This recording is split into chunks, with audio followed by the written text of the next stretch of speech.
Zero mathematic classes में आप लोगों का हार्दिक अभिनंदन है।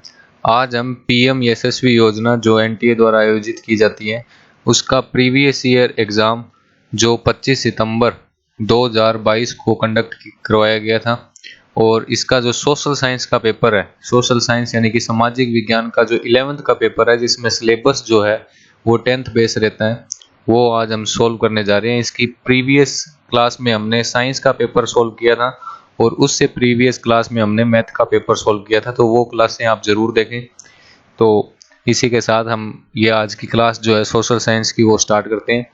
इसमें क्या है 25 क्वेश्चंस हैं सोशल साइंस की, और जो प्रीवियस क्लास थी साइंस के उसमें जो है 20 क्वेश्चन थे। लेकिन इसमें क्या है, इस साल इसमें जो है इसमें चेंज किया गया है। इस साल जो है वो इसमें साइंस के 25 क्वेश्चन और जो जीके के हैं वो उसके 20 क्वेश्चन आएंगे, और जो मैथ है उसके 30 क्वेश्चन और सामाजिक विज्ञान के 25 क्वेश्चन, यानी कि सोशल साइंस और साइंस के 25-25 और मैथ के 30 और सामान्य ज्ञान के 20% जो है वो आपको देखने को मिलेंगे इस साल।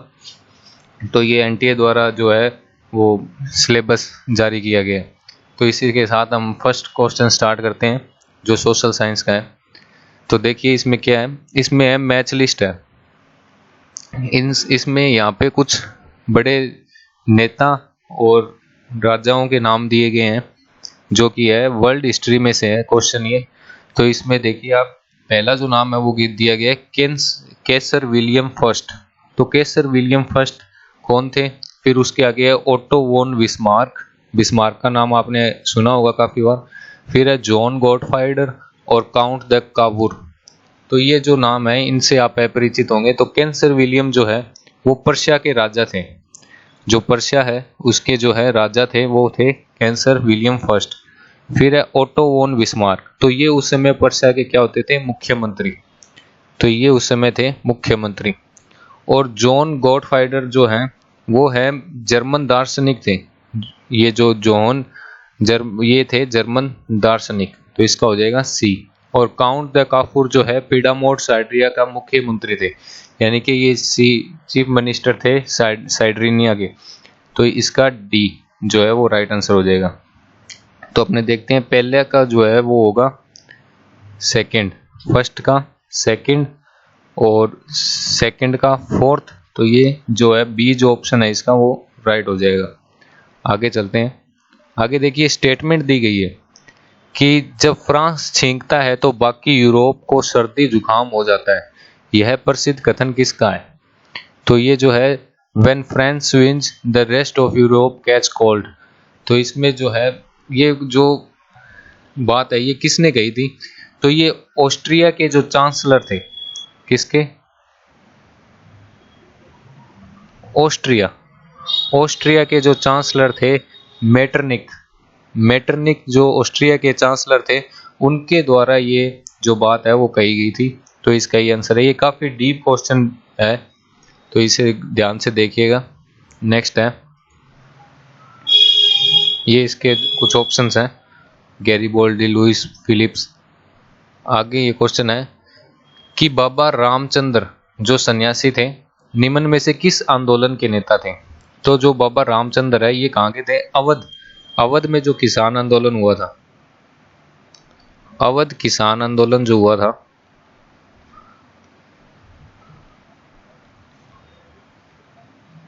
अवध किसान आंदोलन जो हुआ था, किसान रिवोल्ट्स जो हुए थे उसके अंदर जो है ये थे अपने बाबा रामचंद्र सन्यासी थे। तो इसका जो आंसर है वो देखिए पहले में आ गया, अवध किसान आंदोलन के अंदर। तो ये बाबा रामचंद्र जो सन्यासी थे वो अवध किसान आंदोलन में थे, और इन्होंने जो ये अवध किसान सभा का गठन है वो 1920 में किया था। तो ये भी ध्यान रखने वाली बात है, 1920 में किया ना। तो ये इसका राइट आंसर हो जाएगा, ए जो है वो इसका राइट आंसर हो जाएगा। आगे है कि आरंभिक 19वीं सदी में भारत से ब्रिटेन को सूती कपड़े के निर्यात में आई कमी के पीछे क्या कारण था? तो सूती कपड़े की जो वो निर्यात की जो कमी थी, मतलब एक्सपोर्ट की जो, तो उसके पीछे क्या कारण था?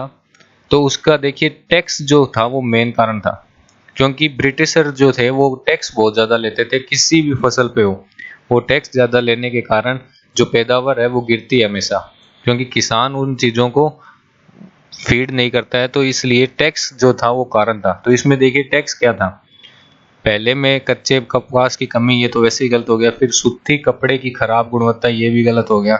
फिर उत्पादकों ने खरीदार ढूंढ लिए थे, तो ये भी एक बेतुकी सी बात है। आगे है कि ब्रिटेन में आयातित कपास पर कर लगाना, तो ये जो कर था ये यहाँ पे टैक्स जो आ गया, यहाँ पे देखिए इंपोर्ट ब्रिटेन ट्रैफिक, तो ये जो है ये टैक्स का कारण था। तो 4 नंबर जो है इसका राइट आंसर हो जाएगा।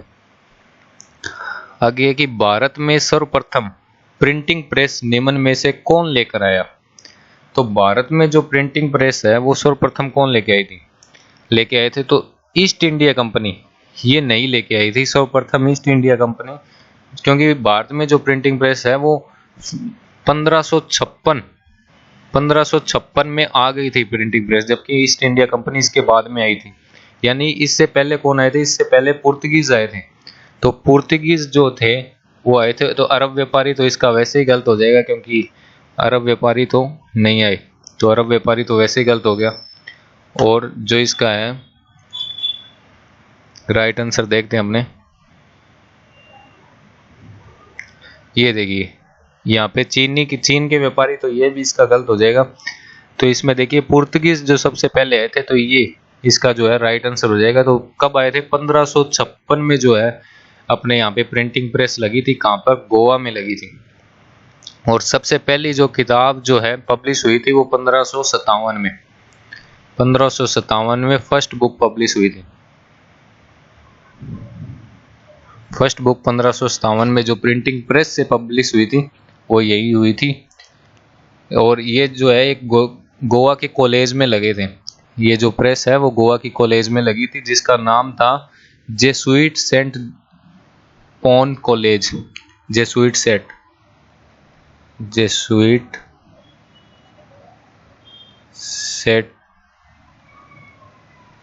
पॉन कॉलेज, ये इसका नाम था। इतना ज़्यादा डीप नहीं आएगा, लेकिन ये जो है ये फर्स्ट बुक जो पब्लिश हुई थी वो 1557 में हुई थी। इसमें कंफ्यूजिंग हो जाती है क्योंकि प्रेस 1556 में लगी थी।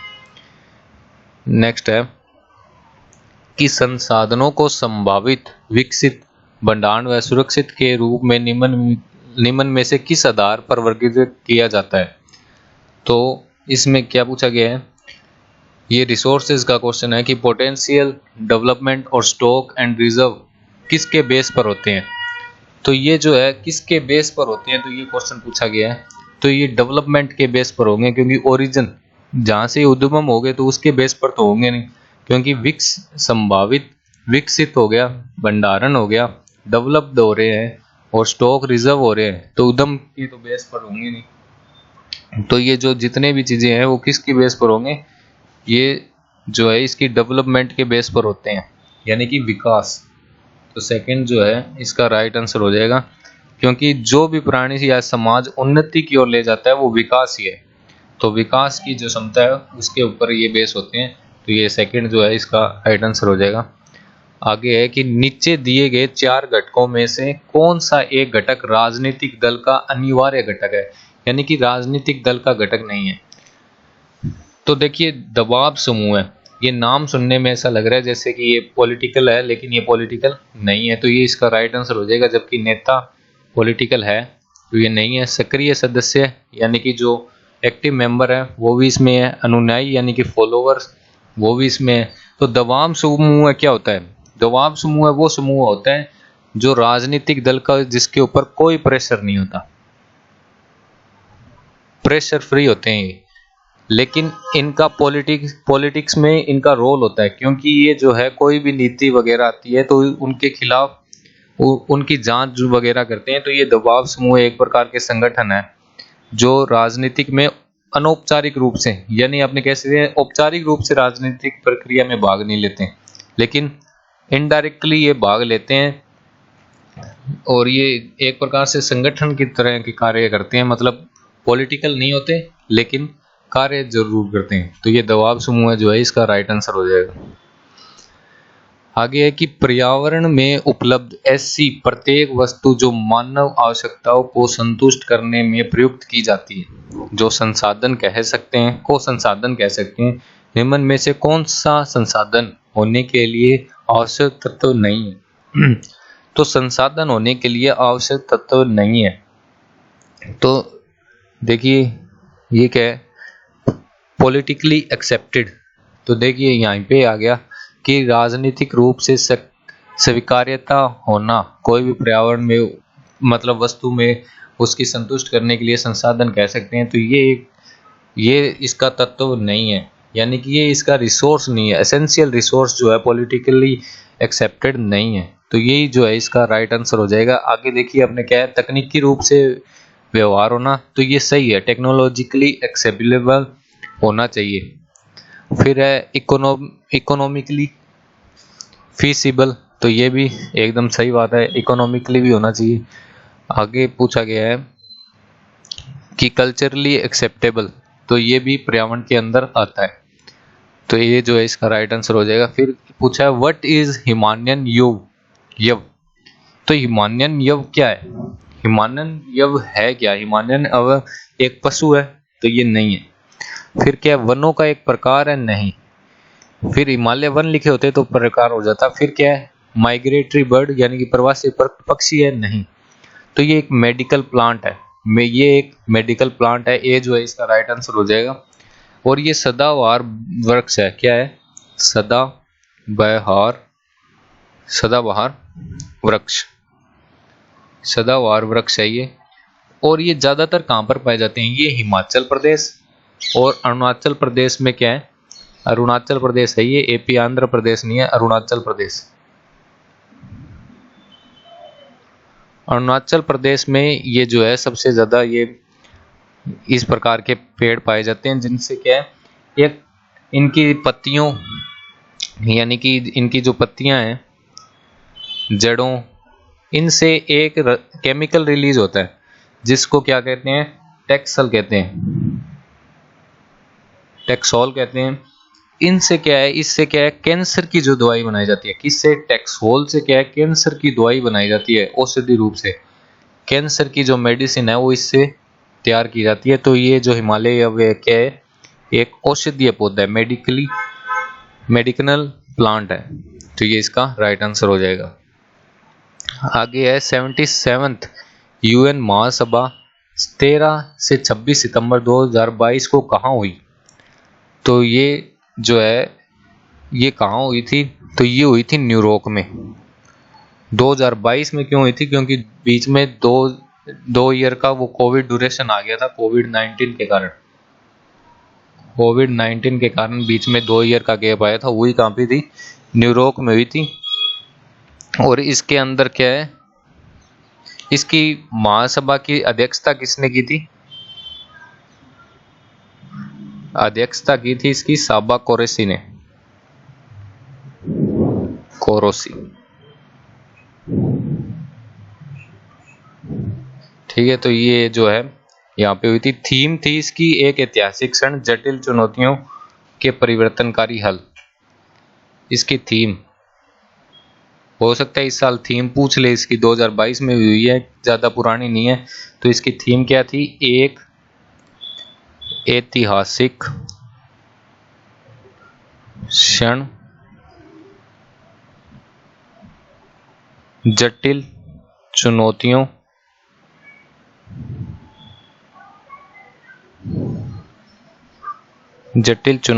के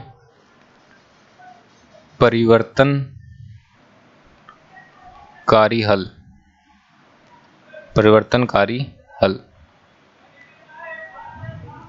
ये इसकी थीम थी।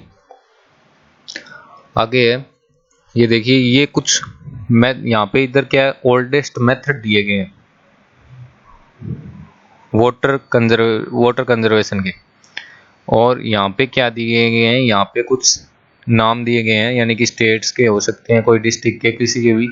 तो यहाँ पे कोई नेम है जगह के, प्लेस के, तो इनमें बताना है कि ये कहाँ कहाँ पर उपयोग किए जाते हैं। तो यहाँ से मैं बताता हूँ, ये टंका टंका क्या है, लगभग जो है समतल भूमि पर एक इस प्रकार से जो है पानी कंजर्वेशन का एक मेथड है जो पानी को कंजर्वेट करता है। तो ये राजस्थान में ज़्यादा उपयोग में लिए जाते हैं ऐसे मेथड, क्योंकि यहाँ पे काफ़ी बालू रेत है। तो ये क्या है, बीकानेर, टंका जो है बीकानेर में ज़्यादा उपयोग में लिया जाता है। फिर है गुल्स और कूल, यहाँ पे लिखा हुआ है टंका, तो यहाँ पे नीचे आगे है वो नेक्स्ट स्लाइड में है।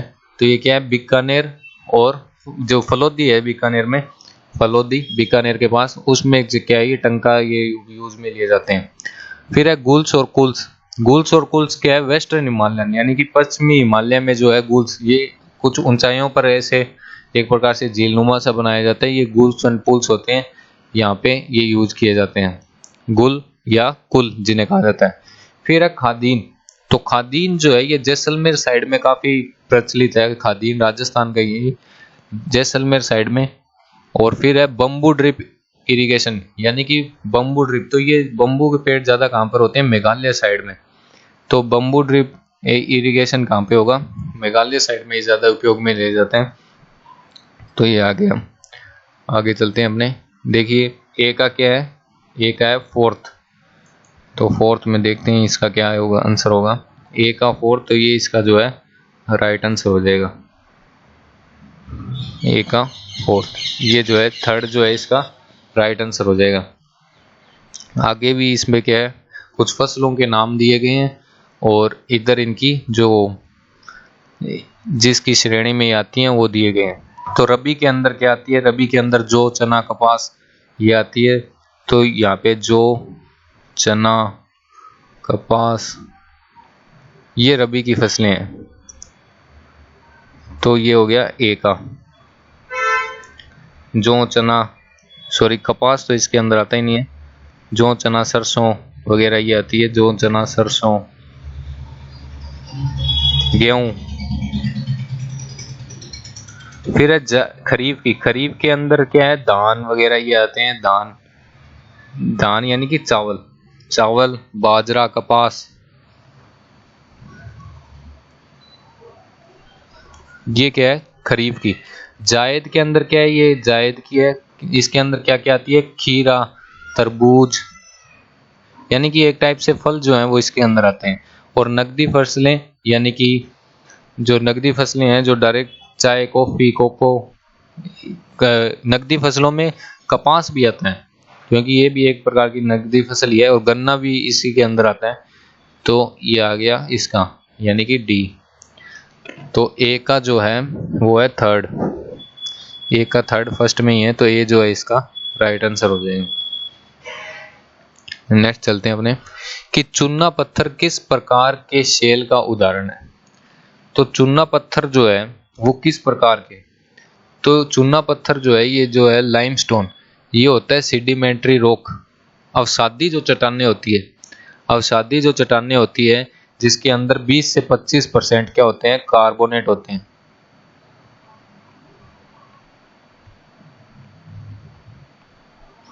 बीस से 25% कार्बोनेट होती है, और जिसका 75% जो हिस्सा है ना वो चूना पत्थर होता है, लगभग 75% अप्रोक्स जो है ये क्या होता है, चूना पत्थर यानी कि लाइमस्टोन, अवसादी चट्टानों में से, अवसादी शेल। तो ये जो है इसका राइट आंसर हो जाएगा। आगे चलते हैं हमने,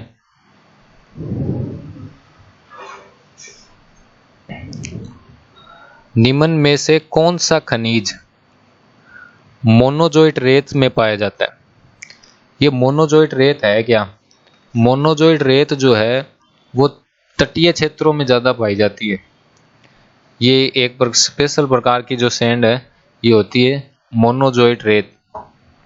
तो ये ज़्यादा कहाँ पे पाई जाती है, मोनोजोइट रेत है वो इंडिया में जो है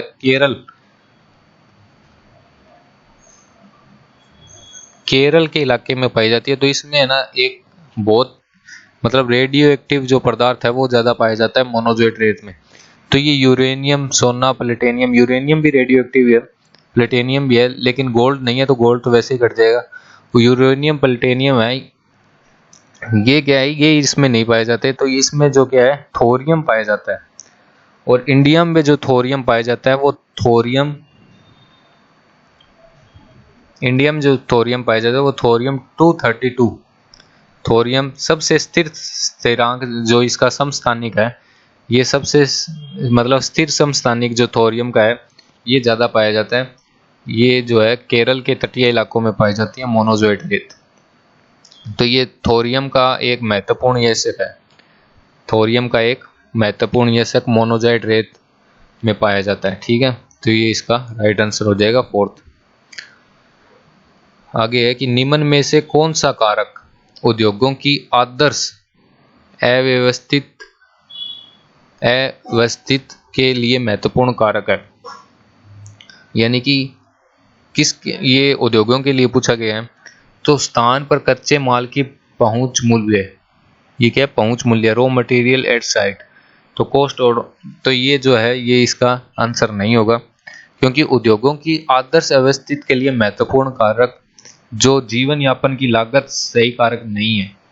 ठीक है, तो इसमें पूछा है नहीं है, नहीं पूछा है, तो इसके अंदर देखिए जीवन यापन की जो लागत है वो इसका कॉस्ट ऑफ लिविंग साइट, वो जो है इसका महत्वपूर्ण कारक नहीं है। जबकि इसकी जो कच्चा माल यानी कि रॉ मटेरियल वहाँ पर उपलब्ध होना, या स्थान यानी कि जहाँ पर ये उद्योग धंधे स्थापित किए जाते हैं वो एरिया भी एकदम परफेक्ट होना चाहिए। आगे है कि डिस्ट्रीब्यूशन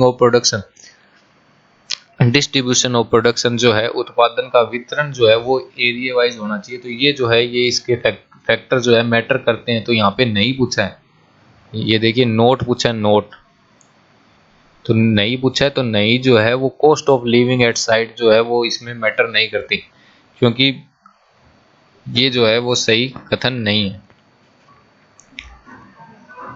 आगे है ये ओल्डेस्ट, ये भी मैच इन द फॉलोइंग है, हिंदी में करते हैं अपने।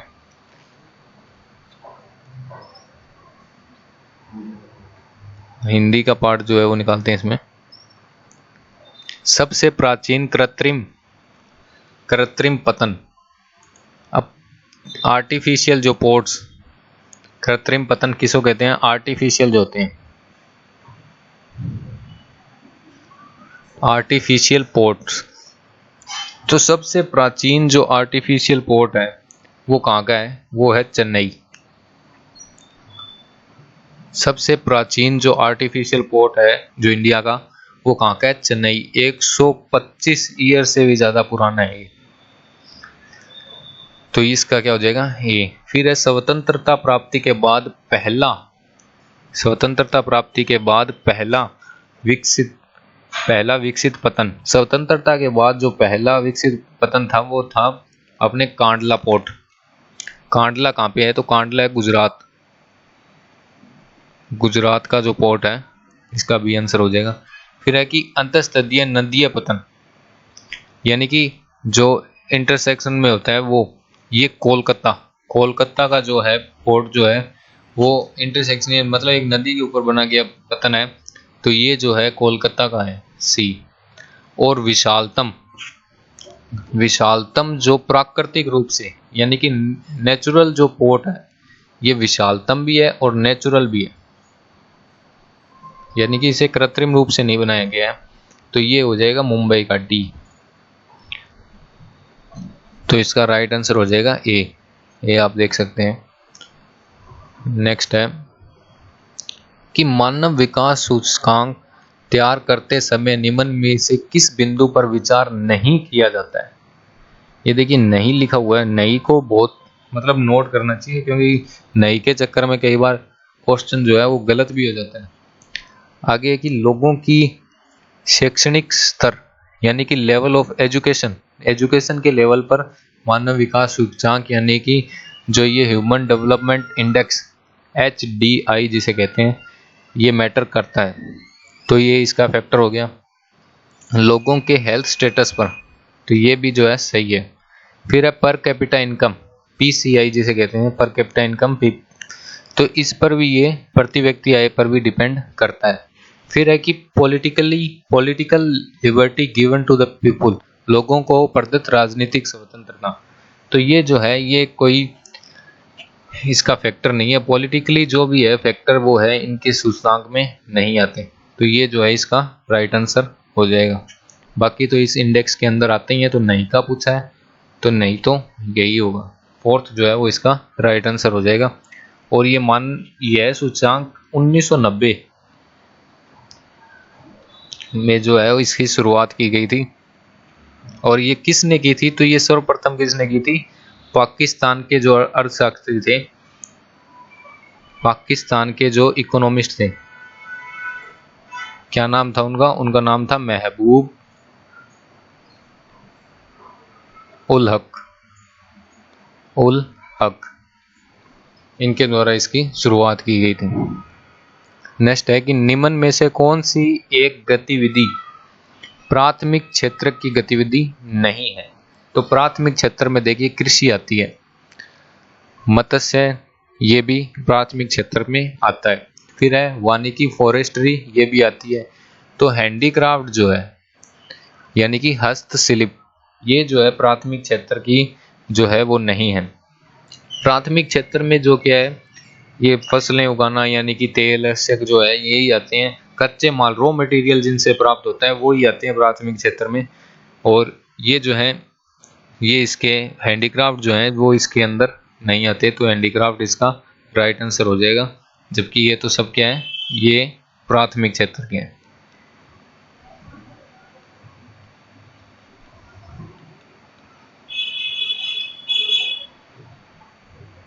फिर है कि नीचे दिए गए 4 विकल्पों में से कौन सा विकल्प शाख निर्माण के अंतर्गत शामिल नहीं किया जाता। शाख निर्माण, कोलेक्ट्रल, तो इसमें कोलेक्ट्रल अपने देखते हैं कौन कौन से ऑप्शन दिए गए हैं।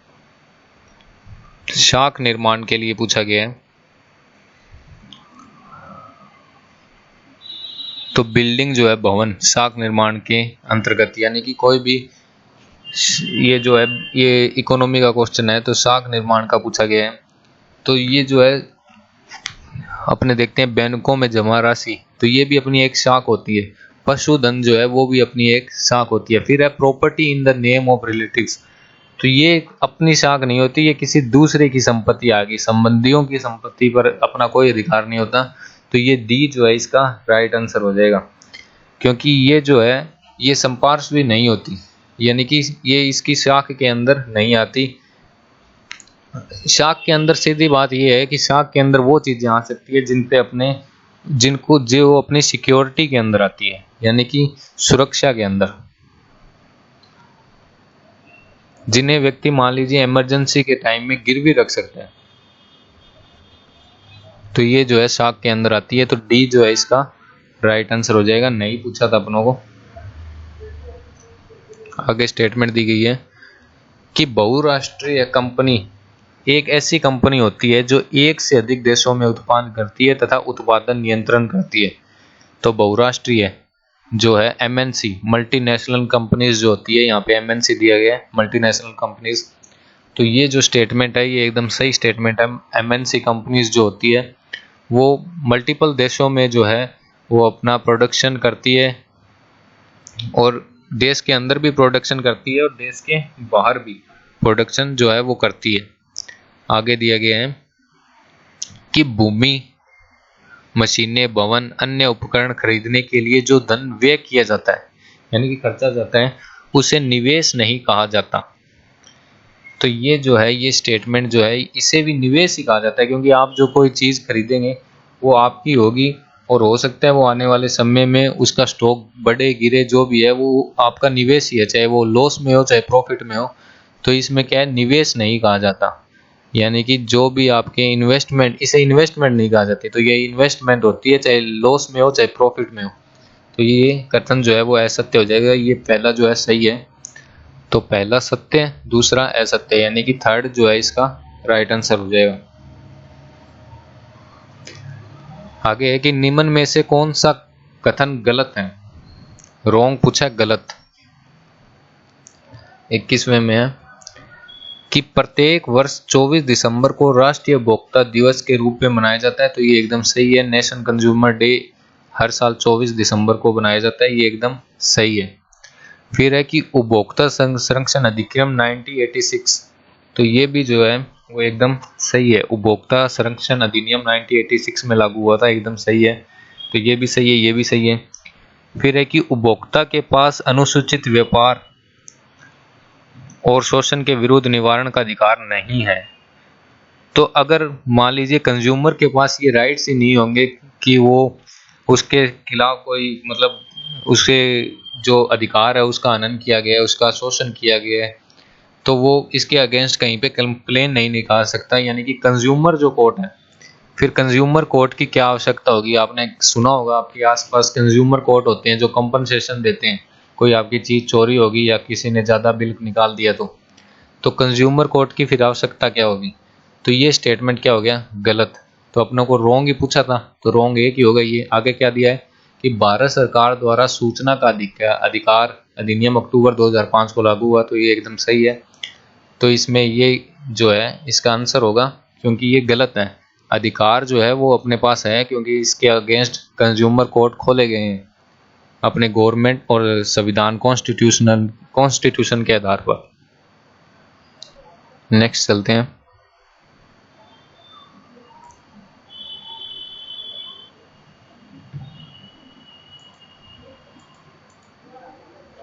ये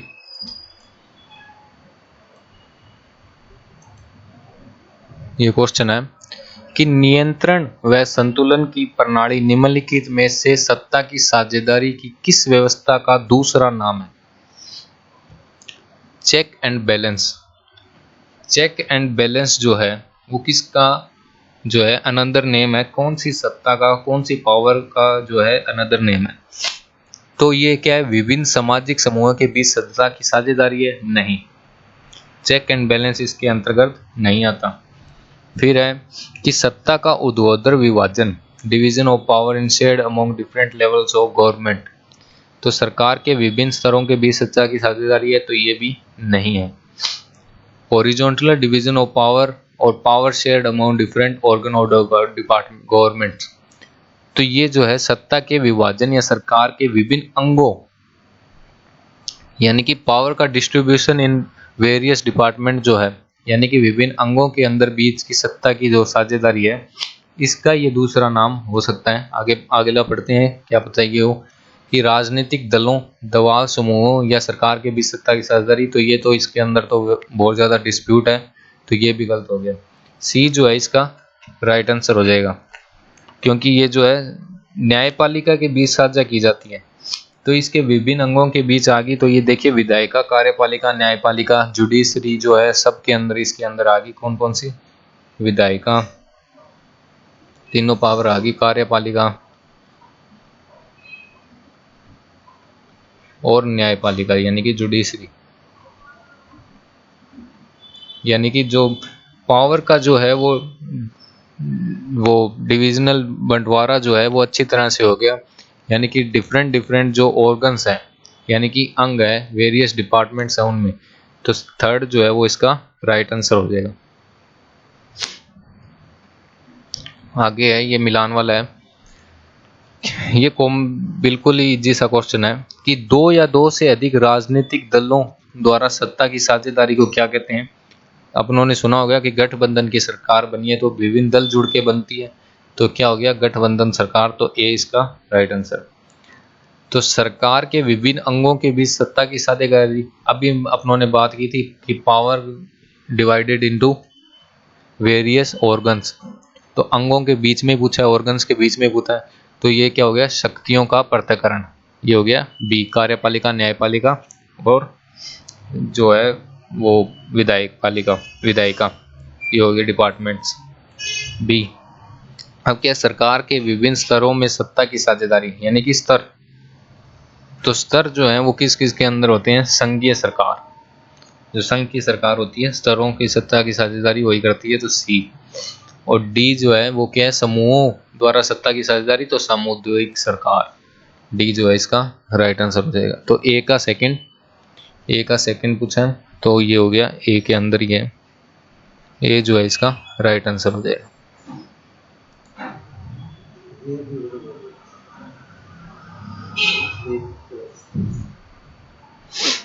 आगे है कि निम्नलिखित में से किस देश के आकर संघ बनाने की व्यवस्था नहीं है? आकर संघ, देश में 7 आकर संघ बनाने की, यानी कि कमिंग टुगेदर फेडरेशन जो है वो कहाँ पर नहीं है। तो आपको बता दूं मैं, ये जो है कमिंग टुगेदर है, ये कनाडा व्यवस्था नहीं है, पूछा है नहीं है। तो कनाडा के अंदर जो है ये फेडरेशन है, इसके अंदर जो है ये व्यवस्था नहीं है, कमिंग टुगेदर वाली व्यवस्था नहीं है। और है कहाँ कहाँ पर, तो ये बाकी जो दिए गए हैं ना, इनके अंदर ये कमिंग टुगेदर फेडरेशन, यानी कि आप आकर यहाँ पे संघ बनाकर एक पॉलिटिकल पावर बना सकते हैं। आपने अब देखा होगा अमेरिका जैसे देशों में भारतीय मूल के दूतावास भी वहाँ पर अपने जो है पॉलिटिकली पावर में है। तो यूएसए, ऑस्ट्रेलिया और स्विट्जरलैंड में है, कनाडा में नहीं है। तो कनाडा इसका राइट आंसर हो जाएगा। 25 क्वेश्चन है कि निम्नलिखित में से कौन धर्मनिरपेक्ष राज्य की सही विशेषता नहीं है। सही विशेषता नहीं है, सेकुलर स्टेट धर्मनिरपेक्ष राज्य की सही विशेषता नहीं है। राज्य का कोई अधिकार धर्म नहीं होता। तो ये जो इसके अंदर दिया गया है कि राज्य का कोई आधिकारिक धर्म नहीं होता, तो ये सही है, राज्य का कोई आधिकारिक धर्म नहीं होता, सब कॉन्स्टिट्यूशनल होता है। आगे है कि संविधान सभी व्यक्तियों और समुदायों को किसी भी धर्म को मानने, आवरण करने और उसका प्रचार करने की स्वतंत्रता देता है। तो ये एकदम सही है। Community freedom of process practical and propagate any religion, तो ये एकदम सही है। फिर है कि संविधान धार्मिक आधार पर किसी भी भेदभाव का निषेध करता है। धार्मिक आधार पर किसी भी भेदभाव का निषेध करता है, सही है। कोई भी अपने इसके अंदर डिस्क्रिमिनेशन नहीं कर सकते ग्राउंड ऑफ रिलीजन में, तो ये एकदम सही है। अपनों से रोंग पूछा नहीं, मतलब कोई ऐसी बात अपनों को देखनी है जो कॉन्स्टिट्यूशनल के अपोज में हो, यानी कि अपोजिट हो। ऐसे क्वेश्चन आसान होते हैं कंपैरेटिवली अलग क्वेश्चनों से। अब आगे है कि धार्मिक समूहों के भीतर समानता सुनिश्चित करने के लिए संविधान राज्य को धर्म के मामलों के हस्तक्षेप करने की अनुमति नहीं देता। तो संविधान जो है ये अनुमति देता है कि आप धर्म के मामलों में हस्तक्षेप करें, ताकि कोई भी प्रकार का डिस्प्यूट जो है वो स्टेट में ना हो। तो यहाँ पे ऊपर दिया भी गया है कि the constitution does not allow the state to intervene in the matter of religion in order of ensure equality with in religious community. तो संविधान जो है वो धार्मिक मामलों के भीतर हस्तक्षेप करने की, राज्य है क्या, राज्य है देश। आप इसे स्टेट से भी समझ सकते हैं और नेशन से भी समझ सकते हैं, क्योंकि राज्य जो है वो अपने देश के अंदर एक अलग विचारधारा जो है वो राज्य की है। तो ये जो है ये इसका रॉन्ग आंसर हो जाएगा, यानी कि नहीं पूछा अपनों से, नॉट ए करेक्ट फीचर। तो करेक्ट फीचर क्या है, ये देखिए अनुमति नहीं देता है, ये तो कोई तुक वाली बात ही नहीं हुई। तो ये जो है इसका सही आंसर होगा। वैसे ये रॉन्ग है, कॉन्स्टिट्यूशनल रॉन्ग है, और वैसे इसके अंदर नहीं के हिसाब से ये सही होगा। तो ये सोशल साइंस की जो क्लास है वो यहीं पर एंड होती है, क्योंकि ये 25 क्वेश्चंस जो थे प्रीवियस ईयर के ये यहाँ पर होते हैं, समाप्त होते हैं। आपने ये देखा होगा कि ये 25 क्वेश्चंस जो है वो अच्छे खासे, मतलब इसके अंदर हिस्ट्री, पॉलिटी, जियोग्राफी और इकोनॉमी, इन चारों का अच्छा मिक्सर जो है वो आ गया है। क्योंकि आप देख लीजिए इसमें पॉलिटी के भी अच्छे क्वेश्चन थे और हिस्ट्री के भी थे और इकोनॉमी और जियोग्राफी के भी थे, यानी कि एक पूर्ण रूप से जो है एक होलसम पेपर बनाया गया, यानी कि पौष्टिक पेपर है एकदम पूरा का पूरा। तो आगे अपने जो है जीके के क्वेश्चन सॉल्व करेंगे नेक्स्ट क्लास में। तो ये क्लास जो आपको अच्छी लगी है तो ये इसे ज़्यादा से ज़्यादा शेयर कीजिएगा, ताकि इसे स्पेशली जो है 10th के बच्चे ज़रूर देखें, ताकि उन्हें पता लगे कि हमें किस प्रकार से एनसीईआरटी जो है पढ़नी चाहिए। क्योंकि अपना जो एग्ज़ाम जो कंडक्ट होते हैं वो इस लेवल के नहीं होते, क्योंकि ये नेशनल टेस्ट एजेंसी कंडक्ट कराती है। तो आप सोच के देखिए किस टाइप का जो है आपको एनसीईआरटी पढ़नी चाहिए, कितनी डीप पढ़नी चाहिए। तो इस पर ध्यान दें, ज़रूर ध्यान दें। आपसे इसी आशा की उम्मीद के साथ में धन्यवाद।